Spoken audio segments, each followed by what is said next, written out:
Maqaa Abbaa kan Ilmaa kan Hafuura Qulqulluu Waaqayyo tokko. Ameen. Sagantaa kana isin barsiisaa isin gorsa isiniif jennee karaa YouTube keenya isiniif qabannee dhiyaannee jirra. Gaduma sagantaa keenyatti nu faana ta'an hordofaan affeerraa keenya. Oduu ijoo. Hoogganaan waraana Daabiloos tooftaa lolaatiin nama injifatee gannataa ari'atee jira. Kanuma sababeeffachuun mootiin lafaaf samii labsii yeroo muddamaa guyyaa 5 fi walakkaa turu labsee jira. Oduu itti aanuun namoonni waaqa bira ga'uuf riqaa ol ijaaran afaan isaanii walitti makamuun bittinneeffamanii jiru. Oduma kanatti fufee jiruun saroonni badiisaaf akka ka'anis ibsamee jira.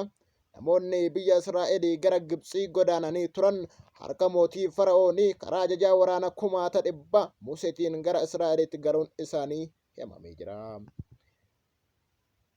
Oduu kanaa fi oduu biroo qabannee toon isiniif dhiyeessina. Babal'ina isaanii hordofam. Oduu waliin an Saamu'eel Darajjeeti. Hanga xumura sagantaa keenyatti nu faana ta'an affeerraa keenya.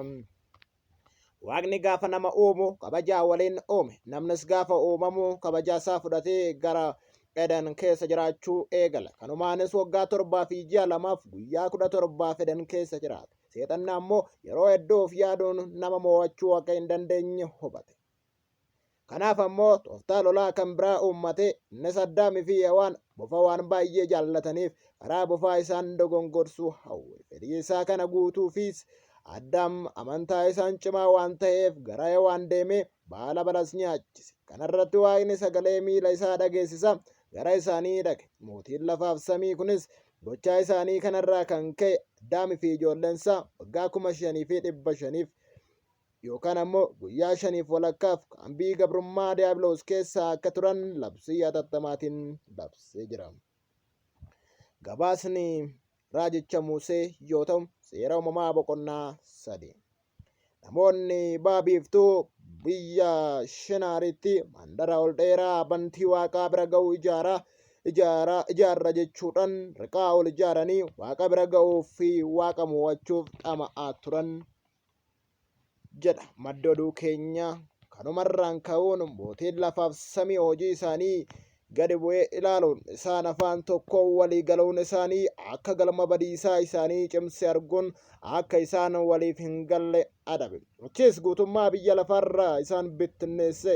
Kanaaf mandarichis Baabiloon jedhamee moggaafame. Baabiloon jechuun ammoo walitti make jechuudha. Gabaasni raajicha Musee seera uumamaa boqonnaa 11 lakkoofsa 1 haga 9. Oduu keenya itti aanuun ammoo saroonni hedduun naannawa keessa deemanii dutaa akka jiran dhaga'a. Waaqni kan nama uume akka sagalee isaa lallabaniifidha.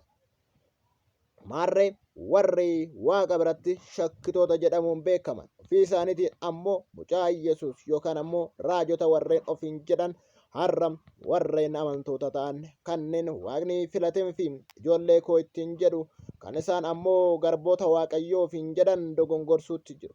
Yesuus tokkichuma, amantaan tokkichuma, cuuphanis tokkichuma.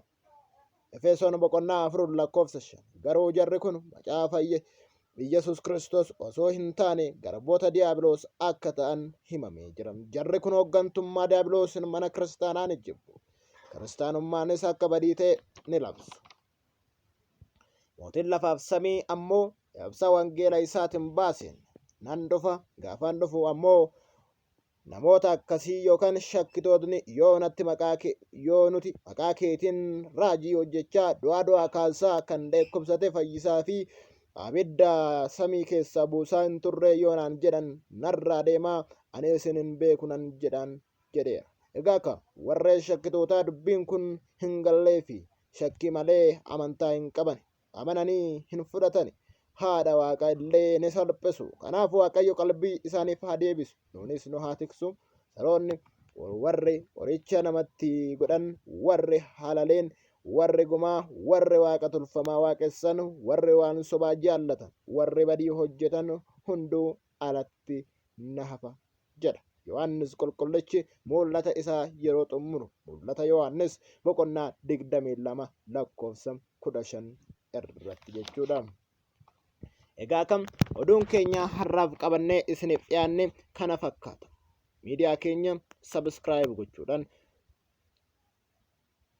oduu keenya har'aaf qabanne ammoo like gochuudhaan namoota birootis an hin dhageenye akka dhageechisaniif sheer gochuudhaan nu faana ta'aa jajjabeessaa isiniin jenna. Oduun keenya irraaf qabannee dhufne kana fakkaatan galatoomaa.